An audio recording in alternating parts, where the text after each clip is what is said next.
I don't really know where I was at, but when Amber, Miss Massey goes, she's right about a lot of things. I mean, there's not a person in this courtroom that wants to be here discussing a dead child. Nobody. Not you all, not me. But the state asks you to convict Megan Boswell of first-degree murder. It's very interesting what they've done. They've asked you to convict Megan Boswell of first-degree murder in 3 different ways. They've asked you to find that it's a premeditated and intentional killing of her child.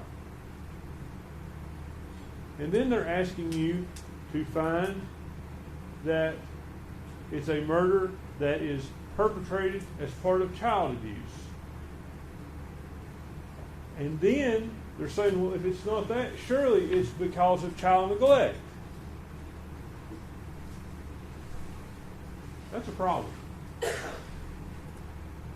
state's theory is reasonable doubt in and of itself. They don't know what happened.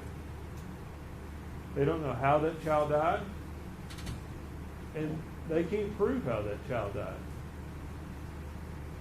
I expect you'll hear from a couple of different medical examiners who come to somewhat the same conclusion, but one medical examiner, I think you'll hear from her, and she has a very interesting theory.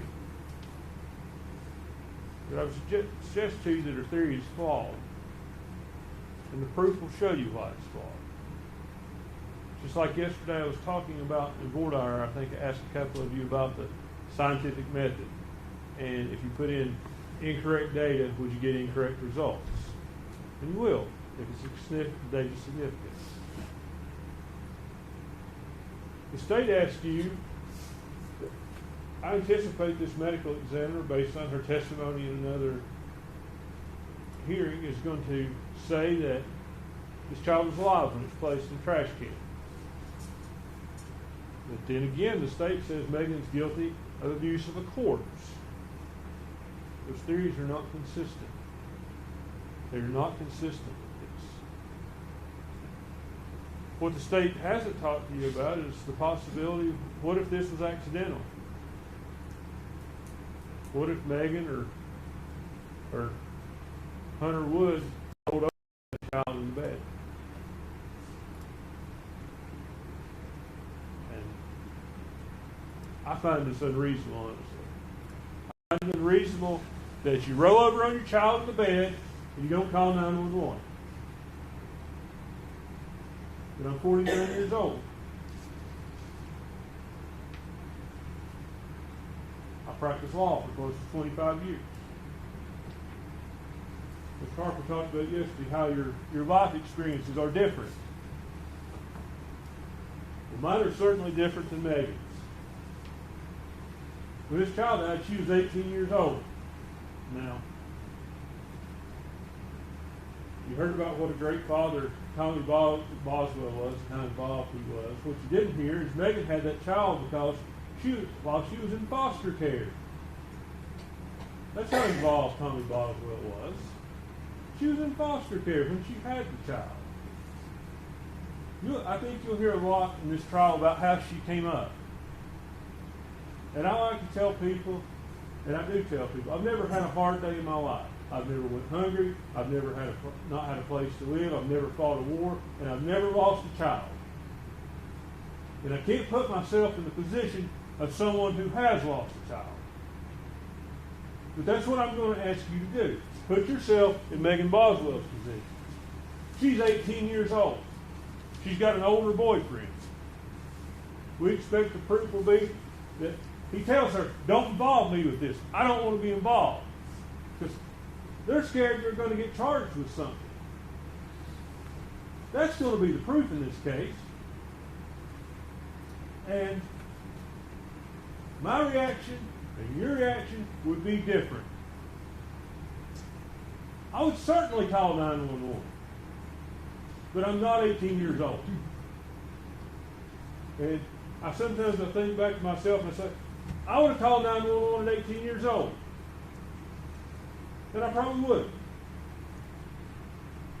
But I know a lot of people at 18 years old that wouldn't. Their life experience is different. Their maturity is different.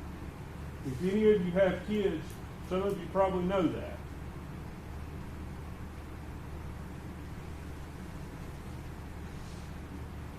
Now, I want to talk to you about the indictment itself. We entered a not guilty plea to each and every count, but we persist in that. But that probably seems disingenuous to some of you all about certain things, and I want to explain why. Counts 7 through 17 charge false report. And to find a false report, they have alleged that she has acted with the intent to obstruct or hinder an officer from preventing the offense or incident from occurring. Well, the case of the death of her daughter, the death had already occurred when she gave her statements. So it's not to hinder an officer in preventing the offense now, or from continuing to occur. That's the first thing. So you have to determine, is she criminally responsible? Did she lie to the police? She absolutely lied to the police. I'm not contesting that. Some of the stuff she said, again, are an 18-year-old girl scared to death, talking to a TBI agent, talking to a police officer, and trying to explain this. She doesn't want to get in trouble. It doesn't mean she murdered her child. It doesn't mean she killed her child. What it means is that's her perception that she's going to get in trouble for this. And despite all the assertions to the contrary by the state,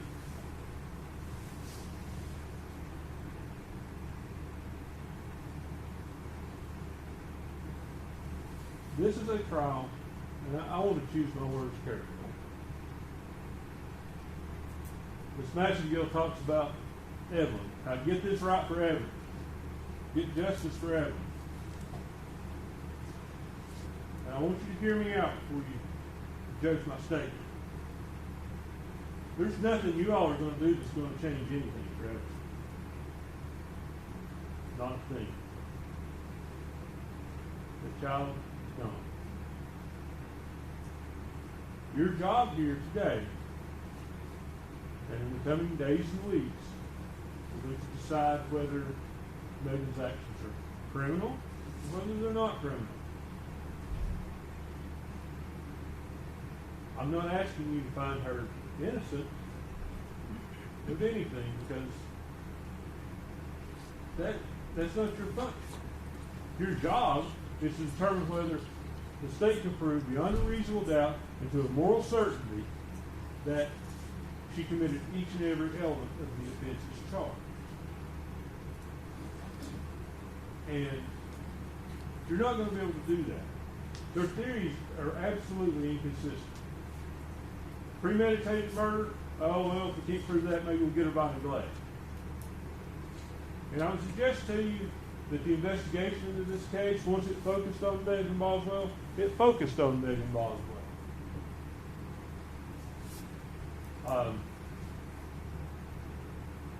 You'll see what little investigation there was into Hunter Wood, the boyfriend that they talk about. It's like he's out of the picture. It's just Megan that did this. But we expect the proof will show you that he was involved with it, that he placed that baby there, that he had access to that property, that he'd been a lifelong friend of Megan's brother, Tommy Boswell Jr., who goes by Mikey. He knew where that stuff was. Now, there are other things about the body and how it was found that will come out in the proof, and I'll bring those to your attention later. But they will show you that baby wasn't placed in that tragically dead. They will indicate to you that baby was probably moved. Also, I want to touch again on this massive deal's talking about Tommy Boswell. Tommy Boswell just had an epiphany. Well, he had an epiphany after they searched his property over and over, after they had run a cadaver dog by that building where the baby was that didn't hit on it. Then one day he'll just pick up the phone and say, hey, I just got to thinking, Megan had this playhouse down here. Maybe you should come and search it. The cadaver dog didn't hit. Seems strange that the TBI searches your property and you would say, search all the buildings. Look at the playhouse. Why? Why do you have an epiphany days later? I bet I know where the child is. You'll hear from him. You'll hear him explain it. You can make your determination if you believe it. But ultimately, you're tasked with determining whether Megan killed that child.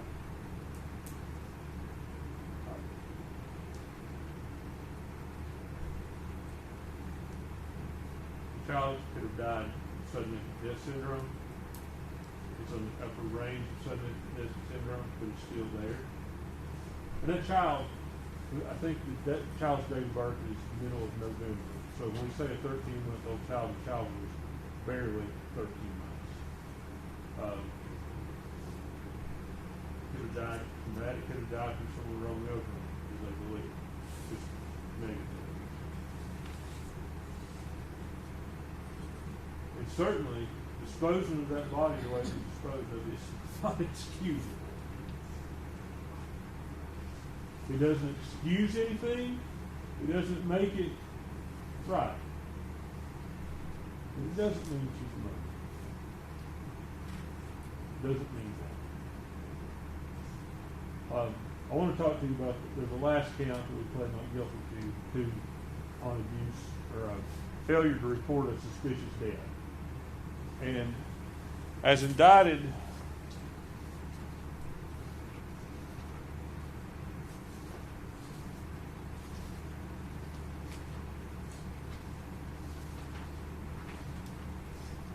the state chose to indict that where the death was from violence, trauma, or any suspicious or unusual or unnatural manner. Now, I can't deny she didn't report it. She didn't report it. There's no denying that. But what I would tell you is what that indictment leaves out is a key part of that statute. And had it included that, I would have pled guilty, had her plead guilty to that. And that talks about where the unexpected death of a child is severe health or sudden infant death syndrome. Had that have been included, should have stood up and said, I'm guilty of that. I did that. It's not included because the indictment wants to make it that she committed a violent offense against the child. Lying to the police, improper disposal of the body, or whatever part she played in that, doesn't mean she murdered the child. It means she was an 18-year-old girl that panicked. That's what you have to think about when you hear this proof. That's all I've got to say to you. I thank you for your time and attention. I know I'll probably cross-examine you a lot of you fairly hard the other day. And I mean no disrespect by that. I just want you to know in the jury selection process, I did that because we have to have jurors that, make sure that you can be a good juror. That's the only reason. I mean, absolutely no disrespect. If I was hard on you, I apologize for that, but I don't apologize for standing up for me.